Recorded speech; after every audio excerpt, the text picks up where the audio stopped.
The sun hovered on the horizon like a glowing promise and a burning thread as it dipped low over the sprawling plains where the Chiricahua Apache once thrived, a land of whispering grasses, hidden springs, and echoes of dances that once shaped the earth itself. In that unforgiving yet strangely beautiful world, life had hardened souls and taught all who lived there that survival was not a given but a gift that had to be earned each dawn with sweat, courage, and in some cases, heartbreaking sacrifice.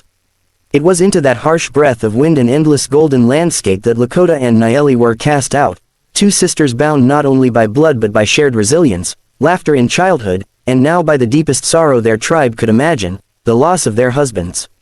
According to tradition, ancient, unbending, and unforgiving, widows were cursed with reminders of loss, believed to carry spiritual burdens that could weaken the community.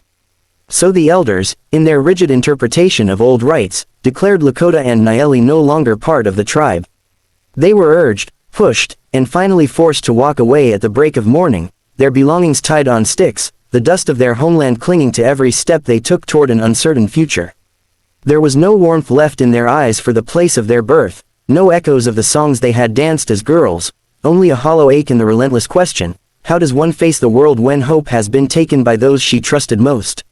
Hours passed, the air shimmered, coyotes called in the distance. Every beat of their tired feet on the earth was like a struggle against gravity itself.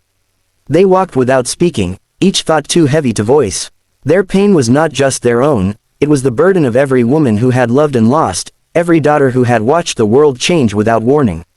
And then, just as the sky blazed with promise and threat at equal measure, a lone figure appeared on horseback, a cowboy named Silas Boone, rough-hewn, sun-grizzled, with eyes that had seen more horizons than most had seen tears. Silas was a wanderer, a man who bore his own share of scars from desert storms, gunfights, and long nights by crackling fires contemplating fate and fortune. He rode toward Lakota and Nayeli with cautious curiosity, sensing in their eyes not resignation but something dangerous and powerful, the burning will to survive. Silas dismounted, his boots sinking slightly into the warm earth, and for a long moment none of them spoke. It was as if the wind itself held its breath, waiting. Then, soft but unyielding, Lakota asked, "Why do you look upon us so?" Silas, with a slow, respectful nod, replied not with judgment but with truth, that life had taught him that courage was found where despair stood strongest, that strength often came wrapped in broken hearts, and that he had once known grief so deep it threatened to drown him. He offered them water from his canteen, and when their parched lips finally curved into the tiniest hint of relief, he spoke simply yet with profound certainty, "Come with me." Those words were more than a request, they were a bridge to a world neither sister had imagined existed anymore. In those 4 syllables was a promise of possibility, a spark in the dark that whispered of shelter and an unknown horizon where the past's chains might finally loosen. But even as Lakota and Nayeli considered his offer, a storm of uncertainty swirled in their minds. Trust was a fragile thing for women who had been betrayed not only by fate but by their own people, cast aside when their worth was measured only by what they carried in their arms, not by the strength in their spirits. The plains seemed to hold its breath again, and the golden grass swayed with a silent plea for courage. In that suspended heartbeat between what was lost and what could be gained, Lakota spoke first, not of fear, but of yearning. "If we walk with you," she said, "we walk into the unknown. Yet perhaps that is better than walking alone into despair." Nayeli reached for her sister's hand, the faintest sign of hope beginning to bloom like a desert flower against all odds. Silas extended his arm gently, with neither force nor demand, only an invitation, one that acknowledged their dignity and respected their pain. And so, as the amber sun crowned them in light, these 3 set forth together toward something that bridged worlds, a fragile alliance built not on convenience but on the raw human truths that often bind strangers more tightly than blood. Silas did not promise wealth or ease, no cowboy worth his salt ever traded in false hope, but he did promise a journey, one where the horizon was not a prison wall but an open threshold to renewal. With every step they took together, the wind seemed less intimidating, the grass less barren, and the sky a shade lighter. Their story, of loss, courage, choice, and the beginning of something transformative, was the kind that didn't just entertain but changed the way a soul saw possibility. And if you feel that pull in your heart right now, that sense of wanting more of this powerful tale, then make sure to hit subscribe, because this channel brings you stories that resonate with the deepest parts of your humanity and inspire you to see life's challenges as the first step to reclaiming your destiny.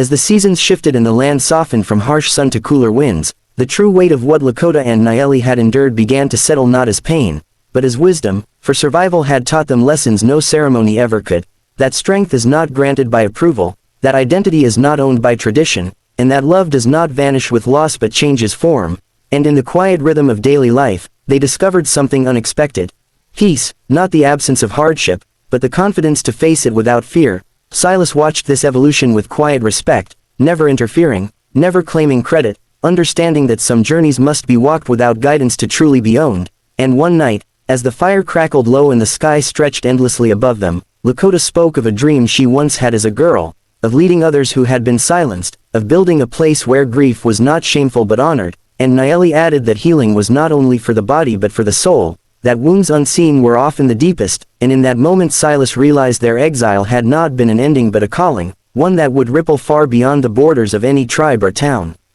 Trouble, however, has a way of testing even the strongest foundations, and when drought struck the region and desperation turned neighbors against one another, it was Lakota's voice that rose above panic, organizing food sharing, teaching survival skills she had once been forbidden to lead with, while Nayeli tended not only to illness but to fear itself, reminding people that endurance was woven into their blood regardless of where they came from, and when conflict threatened to explode into violence, Silas stood back, not because he lacked courage, but because leadership no longer belonged to him, it belonged to the women who had been told they were unworthy, and now stood as the backbone of a community, and when rain finally came, falling hard and sudden like a blessing earned through patience, people wept openly, not just for relief but for gratitude, recognizing that resilience had saved them more than force ever could.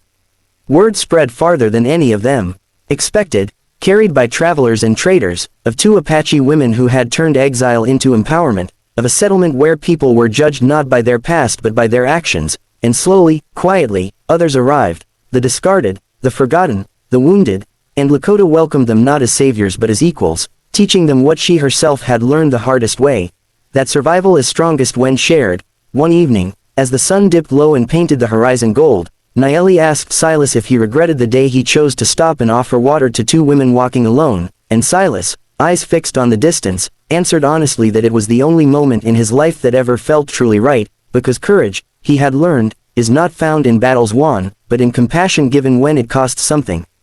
And so the horizon that once symbolized exile became a symbol of possibility, a reminder that even when the world closes its doors, there is always another path waiting to be walked by those brave enough to take the first step. And if you, listening now, have ever felt cast aside, underestimated, or defined by loss, let this story remind you that your strength is not behind you, it is ahead of you, waiting to be claimed. This channel exists to tell stories like this, stories that awaken courage, restore dignity, and remind us of our shared humanity. So if this journey moved you even a little, if it sparked hope or strength within you, subscribe to the channel, stay with us, and keep walking forward, because the horizon is still calling, and the next story may change you in ways you never expected.